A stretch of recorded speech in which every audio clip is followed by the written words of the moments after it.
Hello everyone, welcome back to the channel. So if you have been wondering how can you remove your Microsoft account from your Windows 11 PC, you came to the right place, because today in this video I'll show you exactly how to do that.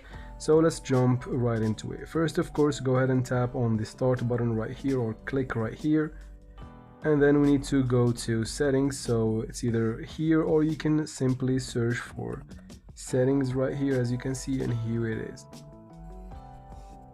Once it loads up, so you're in settings, as you can see, go and open accounts. It's gonna have this little green icon right here.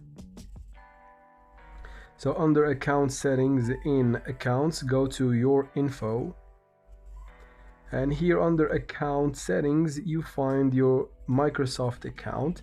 So if you want to remove this one, we need to go ahead and first add a local account that basically only exists here. So what you need to do is to tap on this button that should say sign in using a local account. It's gonna be here, or it's going to be next to it if this page is bigger or whatever. Anyways, go ahead and tap on sign in using a local account. You're going to be taken to this page. You can read through the information that's going to be displayed here. Once you're done, you just tap on next.